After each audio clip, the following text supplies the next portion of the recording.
목자와 양 시편 23편 말씀을 나누면서 벌써 5번째 시간이 됐네요. 이렇게 생각을 하지 못했었는데 이렇게 하다 보니까 목자와 양에 대한 말씀을 이렇게 상세하게 나누는 그런 기회가 됐습니다. 저와 여러분이 신앙생활을 하면서 목자를 만나서 양인 나에게 베푸시는 주님의 은혜를 알고 살아가는 그런 복된 역사가 있게 됩니다. 주님을 알아갈 때 우리는 목자 안에서 내게 부족함이 없습니다. 이렇게 고백하는 아주 좋은 인생이 될 줄로 믿습니다. 자, 사람들의 일상적 언어 습관 중에 운이 좋다, 우연히 만났다 하는 표현을 씁니다.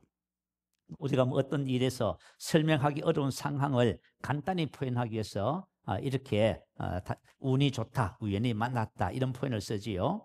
운이라고 하는 것은 어떤 일이 잘 이루어지는 운수입니다. 그리고 우연이라고 하는 것은 아무런 인간관계 없이 뜻하지 않게 일어난 일을 우연이라고 말합니다.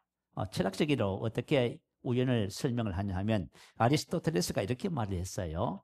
우연은 원인을 알 수 없는 사건이다. 이렇게 정의했습니다.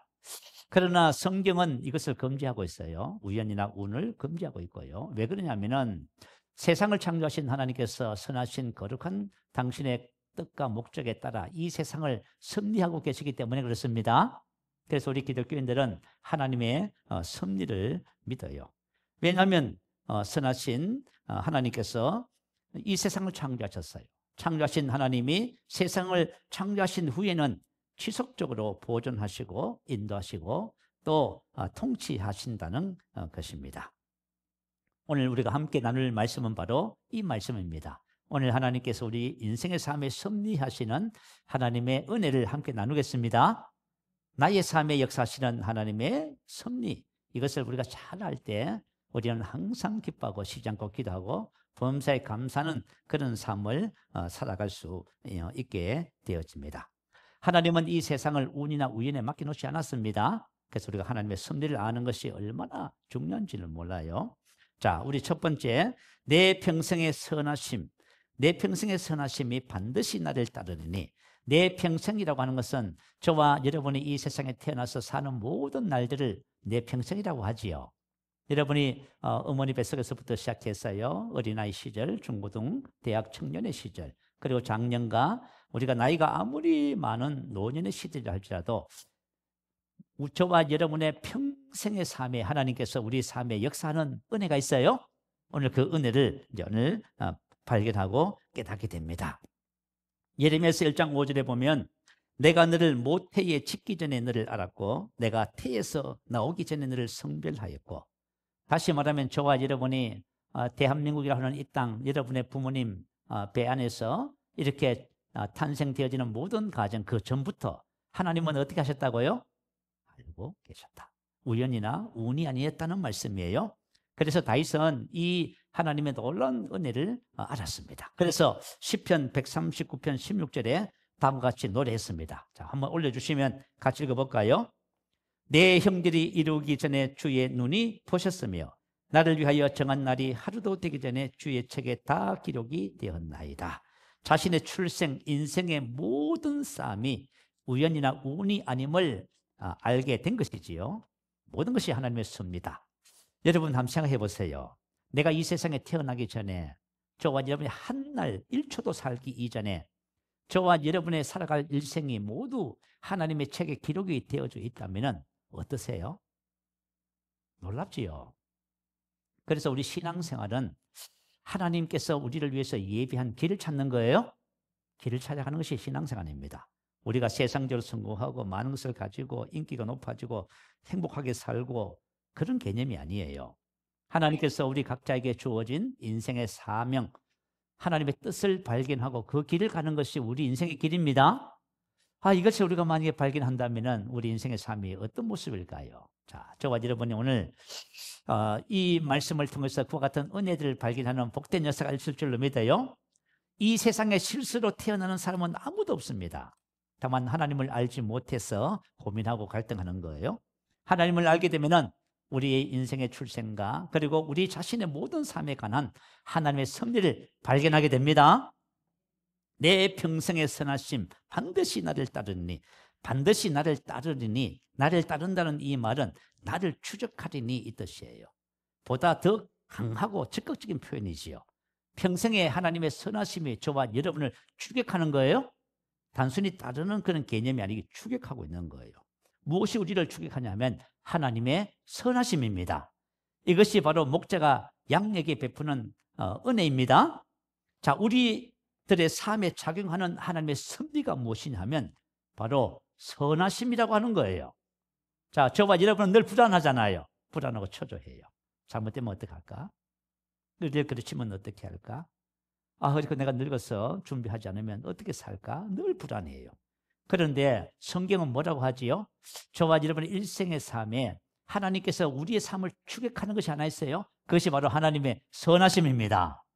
토부라고 해요. 좋은, 선한, 즐거운, 선, 이익, 번영, 복지를 말해요. 그래서 우리 그리스도인들이 하는 신앙의 고백이 있습니다. 로마서 8장 28절. 자, 우리 말씀 올려주시면 다시 한 번 더 우리 믿음으로 고백하겠습니다. 우리가 알거니와 하나님을 사랑하는 자, 곧 그의 뜻대로 부르심을 입은 자들에게는 모든 것이 협력하여 선을 이루느니라. 자, 모든 것이 협력하여 선이 됩니다. 선, 아가도스, 호브라고 한 같은 단어예요. 탁월한, 좋은, 선한, 훌륭한 그런 뜻입니다. 모든 것이 협력하여 선이 된다. 자, 만약에 저의 삶에 모든 것이 협력하여 선이 된다. 이 말은 무슨 뜻이냐면 모든 만물과 모든 일이 선을 목표로 하여 협조한다. 그 뜻이에요. 다시 말하면 나는 내 인생은 어떻게 돼요? 하나님의 섭리 가운데 선하게 될 수밖에 없습니다. 왜냐하면 모든 것이 선을 목표로 해서 협력하고 있으니까요. 한번 생각해 보세요. 저와 여러분 지금 어떤 일이 있어요? 그 여러분 선이 될 겁니다. 아멘. 우리가 하나님의 섭리를 알고 섭리에 합당한 삶을 사는 것은 너무 중요해요. 모든 것이 협력하여 선을 이룬다. 만유의 주인이신 하나님께서 만물로 하여금 선을 위해 역사하도록 하셨다는 거예요. 자, 모든 만물과 모든 일은 하나님의 섭리 안에 포함되어져 있습니다. 그래서 모든 것은 선을 목표로 하고 있어요. 그래서 여러분, 내 인생의 삶의 모든 만물과 나의 인생의 삶에 일어나는 모든 일은 누구를 위해서 있어요? 나를 위해서 있는 거예요. 우리 말씀 많이 나누지요. 우리 고린도전서 3장에 제가 읽어드릴게요. 3장 21절 그런즉 사람을 자랑하지 말라. 만물이 다 너희 것이다. 이 세상에는 모든 만물이 누구를 위해서 존재하고 있어요? 저와 여러분을 위해서 존재해요. 우리는 보통 내 것이 아닌데 나 없는데요. 그렇지 않아요. 모든 만물이 모든 것이 저와 여러분을 위해서 존재합니다. 바홀이나 아볼로나 게바나 세계나 생명이나 사망이나 적은 것이나 장대것, 적은 것은 지금 일어나는 모든 일들과 앞으로 살아보진 않았지만 앞으로 일어날 모든 일들이 다 누구 것이에요? 너희의 것이에요. 나를 위해서 존재하도록 하나님의 배후에 섭리하고 계시는 거예요. 그러니까 우리가 하나님의 자녀가 됐다는 것은 어떤 의미에서 보면 참 놀라운 거지요. 이 하나님의 섭리를 아는 것은 참 놀라운 신앙이에요. 그래서 자, 만물과 모든 저와 여러분의 삶의 일은 선을 위해서 협력하게 되어져 있고 저와 여러분을 위해서 존재하고 있습니다. 자, 우리 콩나물을 한번 끓여볼까요? 자, 오늘 1층에 보니까 권사님께서 된장국을 끓이시더라고. 된장국을 끓이는 비법이 있어요. 맛있게 끓이는 비법. 자, 콩나물을 한번 끓여볼까요? 야, 콩나물을 끓이자면 뭐가 있어야 돼요? 냄비가 있어야 되죠. 물이 있어야 되고요. 콩나물이 있어야 됩니다. 콩나물을 깨끗하게 씻어서 그저 냄비에다가 물을 붓고 앉힙니다. 그리고 맛을 내기 위해서는 뭐가 필요하지요? 양념이 필요합니다. 자, 마늘도 있어야 되고 파도 있어야 되겠고요. 소금, 또 뭐가 있어야 될까요? 미원도 있으면 좋을 것 같아요. 그리고 또요, 고춧가루. 이게 있어야 됩니다. 자, 그래서 우리 냄비에, 그죠? 렌즈 위에다가요, 냄비를 놓고 물을 붓고 콩나물을 넣고 그리고 이제 끓이면서 불을 켜서 끓이면서 양념을 맞춥니다. 자, 이렇게 하면은 모든 것이 협력하여 뭐가 돼요? 시원한 콩나물국이 됩니다. 그런데 우리 하나 개별적으로 한번 살펴볼까요? 콩나물을 그냥 생거를 먹으면 어떻게 돼요? 비리지요. 그죠? 고춧가루는 맵습니다. 소금은 짜고요. 미원은 닝닝하고요. 또 마늘파는요. 그래요. 그런데 이것이 모든 것이 한테 어울려져서 협력하여 뭐가 된다고요? 시원한 콩나물국 되는 거예요. 그러니까 우리 인생의 삶이 그렇게 된다는 거예요. 야, 하나님의 자녀에게 주어지는 목자가 양에게 베푸는 은혜가 놀랍지요. 아, 여러분 이걸 안다면은 저와 여러분 인생의 삶이 그때부터 뭐가 될까요? 등심이 아니고 안심이 돼요. 안심이 되는 안심. 불안해하지 않는 거예요. 어떤 일이 있어도 초조하고 걱정하고 염려하지 않게 된다 그 말이에요. 저와 여러분 인생의 삶에 살아보면요, 다양한 일들이 생깁니다. 우리 청년들은 그냥 많이 방황해요. 그죠? 어떻게 앞길이 어떻게 될지 모르고요. 갈팡질팡하는 경우가 많고 좋은 일, 나쁜 일, 뭐 하여튼 별의별 일이 다 생기는 거예요. 우리 이제 자녀들 키우는 우리 엄마들, 부모님들은 자녀들이 공부도 안 한다, 막 속을 썩인다 이렇게 생각하지요. 그러나 모든 것이 협력하여 선이 됩니다. 아, 이걸 우리가 믿으셔야 돼. 이걸 안 믿으면은 저와 여러분 너무 인생이 괴로운 거예요. 자, 그래서 모든 것을 통하여 하나님이 배후에 하시는 섭리는 선이 되게 하는 겁니다. 이거는 그죠? 절대적인 거예요. 이거는 우리 신앙의 그죠? 우리 고백이에요. 나의 신앙의 고백이 뭐예요? 협력하여 선이 됩니다. 이 고백을 처음 한 사람이 누구지요? 요셉이라 하는 사람.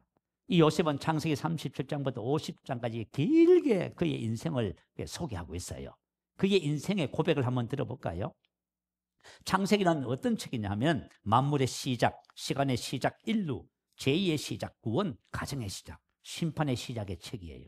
그런데 창세기 37장부터 50장까지 긴 장입니다. 이 긴 장을 할애해서 요셉의 한 사람의 생애를 쭉 그죠? 나열해요. 그리고 나서 요셉이 마지막으로 고백하는 것이 뭐냐면 창세기 50장 20절이에요. 그 고백하고 어떻게 요셉이 죽어요. 그러면 하나님께서 창세기를 통해서 뭘 말해주고 싶어 하시는 거예요? 모든 것이 협력하여 선이 된다. 할렐루야. 지금 이거 말해드리고 주고 싶은 거예요. 그래서 요셉이 형제들에게 한 이 고백은 그의 신앙의 간증이지요. 당신들은 나를 해하려 하였으나 하나님은 그것을 선으로 바꾸사 오늘과 같이 많은 백성의 생명을 구원하게 하시려 하셨습니다. 아멘. 자, 요셉의 이 고백 속에서 하나님이 섭리하시는 배후의 두 가지 그죠? 일을 고백하고 있어요. 자, 첫 번째가 뭐죠? 당신들은 나를 해하려 했으나 하나님은 그것을 선으로 바꾸셨다는 것입니다. 자, 요셉의 형들은 요셉을 죽이고자 했습니다. 그렇죠? 왜 요셉을 죽이고자 했어요? 요셉은 안타깝게도 친어머니는 일찍 돌아가셨고요. 그 위로 새 어머니가 계셨어요. 그 새 어머니가 10형제를 낳았지요. 그러니까 이게 참 불편한 관계가 됐어요. 그런데 요셉이 특별히 아버지의 사랑을 받아요. 그리고 하나님이 주신 꿈을 말을 했어요. 그랬더니 형들이 요셉을 미워하기 시작했습니다. 그래서 형들은 들판에서 양을 치고 있었고요. 아버지 신분으로 형들이 안부를 물으러 갔습니다. 멀리 요셉이 오는 것을 보며 꿈꾸는 자가 오는도다. 그를 죽였어. 그의 꿈이 어떻게 되는가 보자. 이렇게 형들이 그죠? 나쁜 계획을 했어요. 그래서 요셉을 잡아다가 어떻게 했어요? 물 없는 웅덩이에다가 던져버렸습니다. 죽이고자. 그리고 나서 그를 꺼내서 미디안 상인들에게 은이십의 노예로 팔아버렸습니다. 그래서 그때부터 애굽에 내려간 요셉은 17세부터 파란만장한 삶을 살게 되지요. 그리고 11년 동안 보디발의 집에서 노예 생활을 합니다. 그 집에서 그죠? 억울한 누명을 쓰고 감옥에 만 2년 생활을 해요. 그리고 나서 만 30살에 애굽의 국무총리가 됩니다. 이게 뭐예요? 당신들은 나를 해하려 하였으나 하나님은 그것을 뭐로 바꾸셨어요? 선으로 바꾸셨어요. 요셉의 생애를 보면 하나님의 선하심을 믿는 생애예요. 그러니까 저와 여러분도 하나님의 선하심을 믿는 생애가 되어야 됩니다. 자, 그래서 이것이 많으면 하나님의 섭리라고 말하는 겁니다. 저와 여러분의 삶에도 똑같이 하나님이 섭리하고 계시는 거예요. 둘째는 많은 백성의 생명을 구원하게 하시려 하셨나니예요. 자, 하나님께서 악을 선으로 바꾸실 때는 하나님의 섭리에 분명한 목적이 있다 그 말이에요. 그것이 뭐지요? 사람들의 생명을 구원하는 거예요. 자, 하나님께서 믿는 우리에게 이와 같은 은혜를 주시는 목적이 있다 그 말이에요. 많은 백성의 생명을 구원하기 위해서입니다.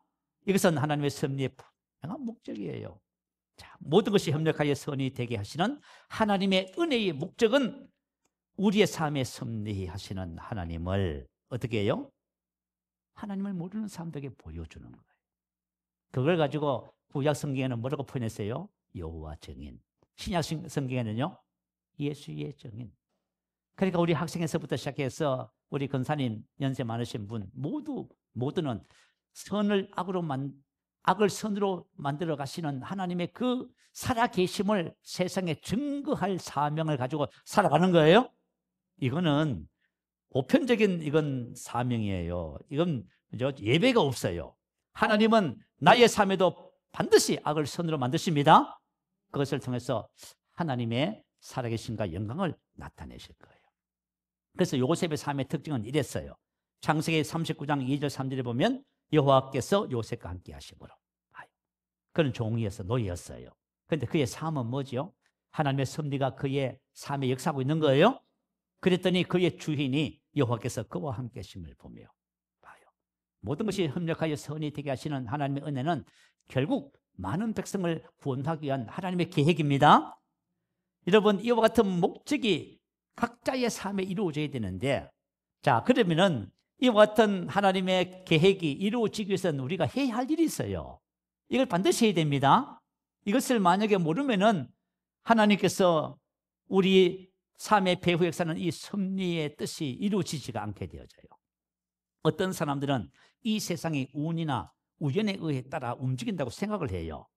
자, 운이라고 생각하는 사람은 이 세상을 체념하면서 살아가요. 왜냐하면은 한번 생각해 보세요. 100명의 사람이 있으면 원하는 것을 얻는 사람은 한 사람밖에 없습니다, 여러분. 그러면 99명은 어떻게 할 거예요? 그죠? 실패했습니까? 그 체험하는 거예요, 여러분. 저 사람 운이 좋아서 성공했네? 원하는 것을 얻었네? 난 왜 안 되지? 체험하는 거예요. 그래서 여러분, 만약에 세상이 운으로 움직인다면 심각한 거예요? 자, 그러면 세상이 우연으로 움직이는 사람은요, 운에다가 맡기는 거예요. 그래서 하루하루를 의미 없이 살아가는 거예요. 그런데 만약에 하나님의 섭리를 믿으면요, 어떻게 살아갈 것 같아요? 나의 삶에 역사하시는 하나님의 섭리를 믿으면 세 가지를 해요. 항상 기뻐해요. 쉬지 말고 기도하고, 범사에 뭐 해요? 감사하게 돼 있어요. 너무 신기하지요?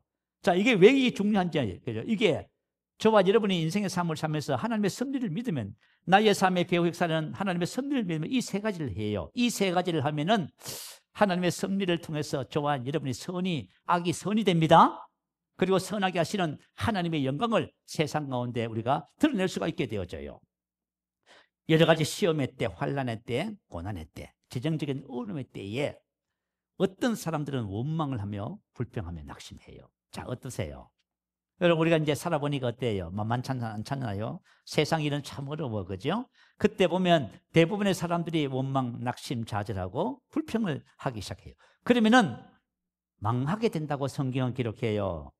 자, 고린도전서 10장 10절에 보면 그들 가운데 어떤 사람들이 원망하다가 멸망시키는 자에게 멸망하였나니 너희는 그들과 같이 원망하지 말라. 이렇게 기록했어요. 그들 가운데, 그들이 누구지요? 출애굽 1세대였습니다. 출애굽 1세들이 구원을 받고 살아가는 삶의 그저 환경을, 강야를 뭐라고 하냐? 강야교회라 했어요. 자, 저번 좀 예수 믿으면 교회로 들어오지요. 이 강야교회예요. 왜 강야교회라고 표현을 했냐면 여러 가지 시험이 있고 환란이 있고 재정적 어려움이 있고 그렇단 말이에요. 자, 그럴 때 대부분의 보통 사람들이 어떻게 접근을 해요? 원망하고 불평하고 낙심한단 말이에요. 그러면 어떻게 돼요? 망하는 거예요. 여러 가지 어려움을 당할 적에 원망 불평하면 망한단 말이에요. 그러면 우리가 어떻게 해야 돼요? 항상 기뻐야 돼요. 아멘? 아멘 좀 크게 하십시다. 자, 나는 항상 기뻐합니다. 아멘. 왜 기뻐해야 되냐 하면은 강약기를 마치고 나서 모세가 이스라엘 백성들에게 이렇게 말합니다. 하나님께서 여러분을 강약기를 걷게 하신 것을 기억하십시오. 마침내 복을 주려 하심이었느니라. 마침내 강야가 끝나는 시점이 있다 그 말이에요. 강야가 끝나는 시점에 마침내 뭘 하신다고요?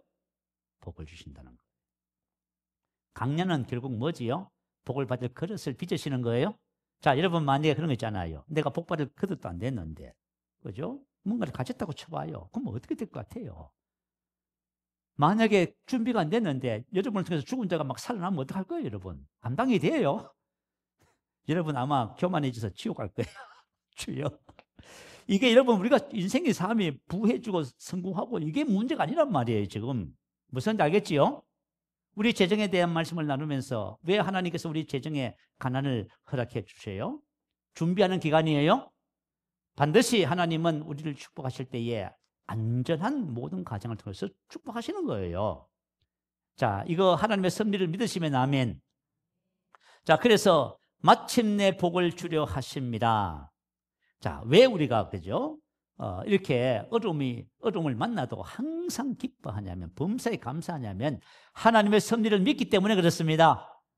하나님의 섭리를 믿는 사람은 항상 기뻐하고 범사에 감사해. 그러면은 저와 여러분이 좋은 그릇으로 빚어져.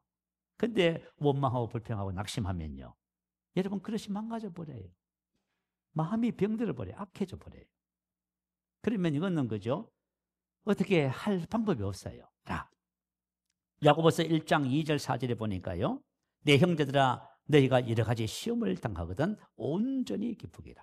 뭐라고 하라고 하지요? 온전히 기쁘게. 왜냐하면 온전히 기쁘게 여기야 하나님의 섭리가 완성되어져요. 아시겠죠? 여러분 지금 만약에 가정에서 감정적인 어려움과 뭐 재정적인 어려움과 이런 갈등이 있을 줄 알아요. 그때 저와 여러분이 원망하고 불평하고 힘들어하지 마시고 일단은 하나님의 섭리를 믿고 온전히 한번 기뻐해 보십시다. 그러면 저와 여러분 영혼이 잘 돼요. 아시겠죠? 영혼이 잘 돼가. 온전히 기쁘게 기라. 이는 너희 믿음의 시련이 인내를 만들어 내는 줄 알미라. 인내를 온전히라. 이는 너희로 온전하고 구비하여 조금도 부족함이 없게 하려 합니다. 다시 말하면 저와 여러분의 혼을 부족함이 없는 하나님의 사람으로 빚어지는 가정이다 그 말이에요. 그래서 이게 하나님의 섭리의 그죠? 모습이에요. 제가 이제 목요일 수요일마다 주간보호센터 말씀을 전하러 가잖아요. 그분이 이제 주간보호센터를 하기 전에 전사님하고 이제 친분이 있어서 가끔씩 교회를 이제 오셨어요. 한 번은 이제 여러 가지 어려운 이야기를 하시더라고요. 사람과의 관계 속에서 재정 뭐 이렇게 어려움이 많잖아요. 그래서 제가 야고보서 1장 2절 4절 말씀을 설명을 해드렸어요. 그분은 뭐 성당을 다닌다고 하지만 사실은 성당도 잘 다니는 것도 아니고 또 뭐 그렇게 신앙생활 열심히 하는 분도 아니에요. 근데 제가 야고보서 1장 2절 4절 말씀을 설명을 해드렸더니 갑자기 표정이 바뀌었어요. 어떻게 바뀌었어요? 모든 것이 협력하여 선이 되네요. 감사하더라고요. 내가 놀랐어요.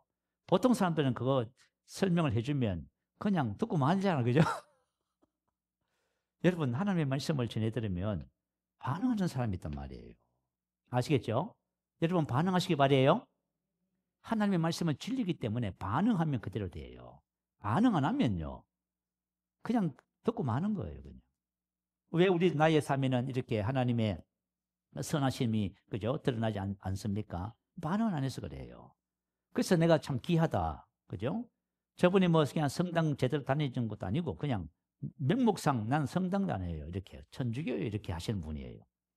근데 이제 세범주간보호센터를 하고 하면서요, 하여튼 참 그분이 뭐 하는 삶을 보니까요, 참 뭐든지 형통하더라고요. 이상하게. 그걸 보면서 참 가면 은혜가 돼요. 제가 이제 매주마다 가면은 그죠? 그것에 하나님의 은혜가 참 이렇게 많은 것을 알아요. 자, 어떤 사람들은 여러 가지 시험과 어려움이 있으면은 하나님의 말씀 섭리를 그죠? 그냥 기억하지 못하고 원망 불평하고, 두 번째는 하나님을 시험해요. 하나님을 시험한다는 말은 뜻은 뭐냐면 하나님이 정말 계신가? 계시면 왜 내 삶에 이런 일이 계속 일어나지? 이렇게. 이게 바로 이제 이렇게 반응하는 것이 뭐예요? 하나님을 시험하는 거예요. 그래서 고린도전서 10장 9절에 보면 그들 가운데 어떤 사람들이 주를 시험하다가 배명에 멸망하였나니 우리는 그들과 같이 시험하지 말자. 그러니까 하나님께서 뭘 하지 말라는 거예요? 여러분 힘들고 어려운 일이 있더라도 하나님이 정말 계신가? 계시면 왜 나한테 자꾸 이런 힘들고 어려운 일만 자꾸 생겨? 이게 이제 이렇게 반응하는 게 하나님을 시험하는 거예요. 이렇게 하면 망한다 그 말이에요. 자, 그러면 내가 만약에 여러 가지 시험을 통해서 하나님이 나를 빚어서 마침내 복을 주신다는 하나님의 섭리를 믿어. 그러면은 내가 어떻게 반응해요? 힘들고 어렵더라도 우선 내가 하나님을 더 가까이 하게 되겠지요. 그게 바로 기도예요. 여러분이 만약 기도 생활을 하고 있으면은 여러분 하나님의 섭리를 믿는 사람이야. 그럼 기도 안 하는 사람은 하나님의 섭리를 지금 그죠? 구체적으로 받아들이지 못해요. 기도는 하나님을 가까이 하는 거예요. 자, 내 기도 생활을 한다는 것은 하나님을 가까이 한다는 뜻이에요. 또 기도라는 것은 뭐냐 하면은 내 중심에서 하나님 중심으로 재조정하는 거예요. 무슨 알겠지요? 사람들이 전부 다 자기 생각으로 지금 고민하고 있는 거예요, 전부 다. 근데 자기 생각을 그저 고민하던 것을 누구 중심으로 옮겨요? 하나님 중심으로 옮겨보니까 이야, 이 감사할 일이 되는 거예요, 이게. 무슨 알겠지요? 바로 기도가 바로 그런 거예요. 또 기도는 뭐냐면 하나님의 계획하신 섭리가 나의 삶에 이루어지게 하는 통로예요, 여러분, 기도가. 그 기도가 얼마나 중요한지 알겠지요? 그래가지고 우리 신앙생활 두 바퀴가 있잖아요. 말씀과 기도. 이게 마차를 이끌어가는, 그죠? 두 바퀴란 말이에요. 말씀 고백과, 그죠? 기도. 근데 만약에 우리 신앙생활에 이 두 바퀴가 없으면은요, 이게 말이죠, 질질 끄는 거예요, 이게. 제대로 안 달라가는 거예요. 이게 문제가 되는 거예요. 자, 로마서 8장 26절, 27절에 보면 이와 같이 성령도 우리 연약함을 도우시나니. 자, 방언 기도를 말하는 거예요. 방언 기도는 저와 여러분의 연약함을 성령님이 도와주시는 거예요. 우리가 마땅히 기도할 바를 알지 못하나, 자, 봐, 우리는 무슨 기도해야 되는지 모른단 말이에요. 오직 성령이 말할 수 없는 탄식으로 우리를 위하여 친히 간구하시는 거예요. 여러분, 방언 기도가, 내 생각에는 방언 기도가 이게 무슨 유익이 있을까? 어마어마한 유익이 있어. 다음에 그 방언에 대해서 다시 말씀을 좀 나눌게요. 마음을 살피시는 이가 성령의 생각을 아시나니 이는 성령이 하나님의 뜻대로 우리를 위해서 강구하시는 거예요. 하나님의 뜻대로. 성령의 기도가. 자, 성령의 기도는 하나님의 뜻대로 하는 거예요. 이 말의 뜻은 뭐냐면 하나님의 구원 계획의 완성을 위해서 기도한다는 말이에요. 자, 우리가 예수를 믿으면 영이 구원받잖아요. 그 다음에 우리가 뭘 구원받아야 돼요? 우리 혼이 주님을 닮아가야 돼요. 그래야 실제가 되는 거예요. 그걸 위해 기도한다는 거예요, 지금 이게. 그죠? 그래서 28절, 29절은 이렇게 기록해 놨어요. 우리가 알거니와 하나님을 사랑하는 자, 곧 그의 뜻대로 부르심을 입은 자들에게는 모든 것이 합력하여 선을 이루느니라. 하나님이 미리 아신 자들을 또한 그 아들의 형상을 본받게 하기 위하여 미리 정하셨으니. 자, 다시 말하면 모든 것이 협력하여 선이 되게 하는 이 하나님의 계획이 뭐를 통해서 이루어진다? 방언 기도를 통해서 된단 말이에요. 여러분, 만약에 어려움과 힘든가 갈등과 고민이 있을 적에 여러분이 그때부터 주님 앞에 나와서 방언으로 기도해 보세요. 그럼 어떤 일이 벌어져요? 모든 것이 협력하여 선이 될 겁니다. 근데 이걸 안 하면요, 여러분 다 망가져 버려요. 다 망가져요. 그래서 그리스도인들이, 그죠? 하나님의 영광을 회복을 못하는 거예요. 자, 이런 방언 기도가 얼마나 중요한지 알겠지요? 자, 하나님이 미리 아신 자들 또한 그 아들의 형상을 본받게 하기 위해. 다시 말하면 저와 여러분의 혼이 하나님의 생각과 하나님의 마음이 되도록 미리 정하셨다는 운명 지어졌다 그 말이에요. 예정해 놓았단 말이에요. 하나님이 저를 왜 불렀어요? 영혼을 소생시키려고. 영혼이 잘 되면 범사가 되고 강건해지는 거예요. 그래서 저와 여러분이 지금 뭐냐면 눈을 떼면서부터 여러분 뭘 관리해야 되냐면 여러분 영혼을 관리하셔야 돼요. 내 생각이 하나님의 말씀과 일치한가? 내 인격이, 그죠? 내 주님의 마음과 일치한가? 사랑과 기쁨과 믿음과 모든 사람. 여러분 여기다가 하나님의 구원 계획은 여기다 모든 초점이 맞춰져 있어요. 모든 만물과 나의 삶에 일어나는 모든 일들이 여기에다가 초점이 맞춰져 있어. 그래 성령께서 하나님의 뜻대로 성도를 위해서 강구하시는 겁니다. 이게 이루어지도록 하게 하는 거예요, 이게. 여러분, 이게 이루어지는 거예요, 이게. 저와 여러분의 삶에. 하나님의 섭리는 모든 것이 협력하여 선이 되는 거예요. 기억하셔야 돼요. 여러분들이 하나님의 말씀을, 그죠? 믿음으로 받아들이시기 바래요. 그리고 여러분들이 반응하세요. 여러분이 반응하세요. 여러분이 반응하시면은 여러분이 하나님께 쓰임받는 축복의 통로가 됩니다. 자, 두 번째, 내 평생 인자하심이 반드시 나를 따라요. 인자하심은 헤세드라 해요. 이거는, 그죠? 일반적인 사랑이 아니라 하나님의 언약적 사랑을 헤세드라 표현을 해요. 하나님의 사랑은 감정적이고 또 일시적인 사랑이 아니지요. 하나님의 사랑은 언약적 사랑이에요. 언약적 사랑이라는 것이 무슨 뜻일까요? 하나님께서 약속하신 것을 이루어 주시는 사랑이에요. 여러분 한번 생각해 보세요. 하나님께서 성경을 통해서 약속한 것이 얼마나 많아요. 이게 전부 다 뭐예요? 언약적 사랑이에요. 그죠? 언약적 사랑은 하나님께서 아브라함을 부르실 때에 큰 민족을 이루고 넌 복의 권한이, 그죠? 너를 축복하는 자에 내가 복을 주고 너를 저주하는 자를 내가 저주하리라. 이 땅에 하나님의 복의 복의 중심으로 딱 아브라함과 그 후손들을 저와 이름을 세운 거예요. 이게 언약적 사랑이에요. 이걸 이루어 주시는 거예요. 그리고 이스라엘 백성들을 출애굽시킨 다음에, 그죠? 언약을 맺자 하시면서 약속을 막 하시는 거예요. 그죠? 이야, 신명기 28장 1절부터 4절 보면 제가 한번 그 말씀을 조금 읽어 드릴게요. 하나님께서 하나님의 자녀들에게 어떤 약속을 해 주시냐면은 내 하나님 여호와께서 너를 세계 모든 민족에 뛰어나게 하실 것이라. 내가 내 하나님 여호와의 말씀을 청조하면 이 모든 복이 내게 임하여 내게 이르리라. 성읍에서도 복을 받고 들에서도 복을 받고 내 몸의 자녀와 내 좀의 토소상가. 그러면서 너는 머리가 되고 꼬리가 되지 않을 것이며 위에만 있고 아래 있지 아니하고. 그죠? 야, 이 말. 하나님께서 우리에게 주신 은혜와 축복이 어마어마한 거예요. 그런데 이 언약적 축복이 누구 안에서 이루어졌어요? 그리스도 예수 안에서 이루어졌지요. 여러분, 우리가 예수를 믿었다는 것은 뭐냐면 하나님의 언약적 사랑의 대상이 된 거예요. 그래, 우리는 그리스도를 통해서 그 언약의 사랑을 받은 자들이에요. 여러분, 우리가 한번 생각해봐. 이게 얼마나 크고 놀라운 일인지. 우리가 예수를 믿는다는 것이 뭔지를 여러분 정확하게 이해를 하시기 바라요. 자, 우리 고린도전서 1장 30절 31절 말씀 올려주세요. 자, 우리가 같이 말씀을 함께 읽어볼까요? 시작. 너희는 하나님께로부터 나서 그리스도 예수 안에 있고 예수는 하나님으로부터 나와서 우리에게 지혜와 의로움과 거룩함과 구원함이 되셨으니 기록된 바 자랑하는 자는 주 안에서 자랑하라 함과 같게 하려 함이라. 자, 예수님을 믿는다는 말은 무슨 뜻이냐면 너희는 하나님께로부터 나서 그리스도 예수 안에 있습니다. 안에 있고 신비적 연합이. 예수님이 내 안에 오셔서 우리 죽었던 영을 살려서 영과 완전히 하나가 됐습니다. 우리는 영입니다. 우리는 거듭난 영이에요. 그런데 우리가 제가 언젠가요? 우리 한 목사님 아들이라고 하는 분이 간증을 하더라고요.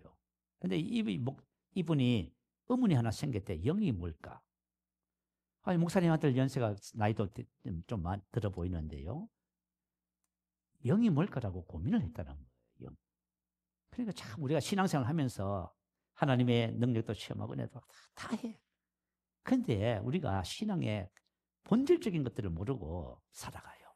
그래서 우리가 실질적으로 뭐가 변화가 안 돼요? 내면이 변화가 안 돼요. 이게 문제야, 이게. 우리 신앙생활 다 해봤잖아. 우리 청년 때 간증 엄청 했어. 저도 간증 막 했어요. 주님을 만난 그 벅찬 은혜. 그리고 막 주님께서 이끌어 주시고 치료하시고 하는 그런 은혜. 근데 목회를 해보니까요, 사람이 안 바뀌는 거 있지요. 본질이 안 바뀌는 거예요, 본성이. 내가 만약에 주와 합한 자가 돼서 내가 영이라는 사실을 모르면 안 바뀌는 거예요. 저와 여러분이 나의 정체성을 모르면 절대로 안 바뀌게 돼 있어요. 왜냐하면 나의 정체성을 알아가야 내가 주님 닮아가게 돼 있어요. 이거 얼마나 중요해요. 이거. 지금 우리가 나누고 있는 이 복음이 얼마나 하나님께서 주신 언약적 사랑의 핵심적인 것을 나누고 있다는 것을 여러분 발견하셔야 돼요. 자, 우리는 그리스도와 신비적 연합을 이루었어요. 그래서 그리스도 예수 안에 있고 예수는 하나님께로부터 나와서 우리에게 나에게 지혜와 의로움과 거룩함과 구원함이 되신 거예요. 다시 말하면 저와 여러분은 그리스도와 똑같아요. 그리스도의 지혜가 여러분이지. 그리스도의 의, 거룩함, 영광, 능력, 지혜 모든 것이 저와 여러분 것이에요. 그러니까 여러분 우리가 만약에 신앙생활하면서 영혼 몸을 배우잖아요. 그러니까 우리는 영이지요. 영이란 것이 뭐예요? 그리스도와 하나가 되어 그만 똑같아 그 말이에요. 나의 수준은 3분의 1은 하나님 수준이에요. 내가 만약에 영이라는 사실을 알면 부족해요, 부족하지 않아요? 아플 수 있어 없어요? 죄를 지을 수 있어 없어요?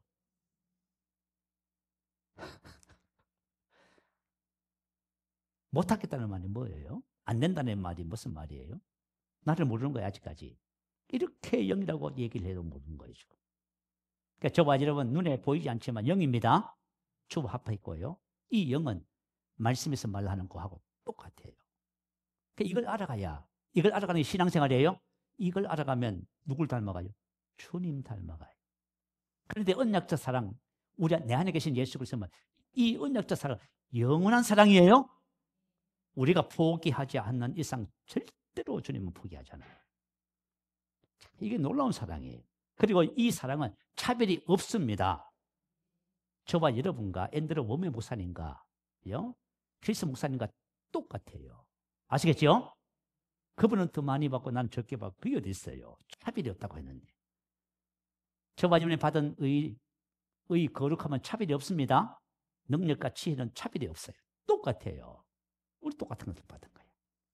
그리고 이 언약적 사랑은 우리의 어떠함에 영향을 받지 않습니다. 저와 여러분이 지금 뭐 어떤 생각을 하고 어떤 마음을 가지고 있어도 여러분, 하나님이 베푸신 여러분 안에 계신 예수 그리스도는 절대로 안 변합니다. 그대로요. 영원히 우리를 사랑하셔요. 이걸 우리가 깨닫는 것이 참 신앙생활인데요. 그래서 에베소서 4장 13절 올려주세요. 자, 우리 한번 같이 읽어보십시다. 우리가 다 하나님의 아들을 믿는 것과 아는 일에 하나가 되어 온전한 사람을 이루 그리스도의 장성한 분량이 충만한 데까지 이르니. 봐요. 내 안에 계신 예수 그리스도, 새롭게 된 나를 알아갈 때 우리 혼이 그분 닮아가게 돼 있어요. 우리가 혼이, 우리 신앙생활이 뭐예요? 혼이 그분을 닮아야 우리는 이 땅에서 우리 안에 계신 그리스도를 포현해내는 거예요. 그분의 사랑과 지혜와 능력을 포현해내는 거예요. 우리가 얘기하잖아요. 내가 사는 것이 아니라 내 안에 그리스도가 산다고 하지요.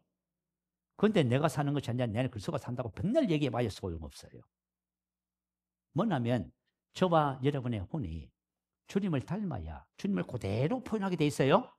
그 세상에 우리를 통해서 하나님의 언약적 섭리가 이루어지는 거예요. 그죠? 하나님의 섭리는 모든 것이 협력하여 선이 되게 하는 거예요. 그렇게 되면 하나님의 사랑이 저와 여러분을 통해서 나타나기 시작하는 거예요. 그래서 저와 여러분 신앙생활을 하면서 어떤 일이 있어도 낙심하고 좌절하고 불평하지 마세요. 하나님의 주시는 이 5번째 은혜를 붙잡으시기 바래요. 그죠? 자, 저와 여러분 삶에 평생의 선하심과 인자심이 반드시 우리를 출격합니다. 이걸 붙잡으면 여러분의 인생을 접근하는 모든 삶의 방식이 완전히 달라질 줄로 믿습니다. 자, 우리가 이제 목자와 양에 대한 말씀을 쭉 나누었어요. 시편 23편은 다윗이 경험한 목자에 대한 고백이에요. 오늘 이 목자가 저와 여러분의 목자입니다. 자, 다윗이 마지막으로 고백을 해요. 뭐라고 고백하지요? 내가 여호와의 집에 영원히 살리로다. 자, 내가 여호와의 집에 영원히 산다. 만약에 내가 주님이 너무 좋아. 주님이 너무 좋아. 그러면 내가 어떻게 살 것 같아요? 여러분 부부가 만약에 진짜 너무 좋아. 그러면 항상 뭐예요? 항상 붙어 있어야 하지요. 그런 거예요, 여러분. 근데 이런 건 있어요. 사람이 주님을 가까이 하지 못하는 것은 주님을 몰라서 그래. 주님을 알면은 자꾸 주님을 가까이 하는 거예요. 옛날에 어떤 자매가 한 간증을 하더라고. 이 자매가 하나님의 은혜를 받았어. 이 자매가 뭐라 하는지 아세요? 주일 되면 마음이 설레고, 그리고 뭐냐면 주일날 하나님께 드릴 현금을 옛날에 보면 빳빳한 1,000원짜리 새 돈으로 바꿔요. 새 돈이 없으면 어떻게 해요? 다리미를 해요. 다리미에다 스프레이 물 뿌려가지고 돈을, 구겨진 돈을 그다 다려요. 이렇게 그렇게 해가지고 어떻게 해요? 주님께 드려요. 그러면서 뭐라고 하는지 아세요? 저는 주님과 사랑에 빠졌어요. 여러분, 주님이 너무 사랑스러우면 주님의 집에 영원히 사는 거예요. 아시겠지요? 이 고백하는 거야, 이 고백. 그래서 다윗이 뭐라고 하냐면 하나님을 가까이 함이 내게 복이다. 하나님을 가까이 하는 것이 진짜 복입니다. 여러분 다른 거 가까이 하려고 하지 말고 주님을 가까이 하시고 주님을 더 많이 알아가는 저와 여러분 삶이 되어야 될 줄 믿습니다. 시편 23편을 맞이하니까 끝내면서 저도 말씀을 많이 묵상했습니다. 묵상을 하면서 저 믿음도 한창 더 성숙해졌고 또 주님을 신뢰하는 마음도 더 많이 생겼고 우리가 이런 말씀들을 나누면서 또 묵상하고 기도하면서 정말 우리 인생의 삶에 역사하시는 하나님의 놀라운 은혜로 인하여 정말 저와 여러분의 인생이 날마다 좋아집니다. 날마다 복되게 될 줄 믿습니다. 오늘 우리 함께 23편을 묵상하면서 함께 기도하겠습니다. 할렐루야. 우리 한번 부르시기도 합니다. 할렐루야. 주님을 찬양합니다.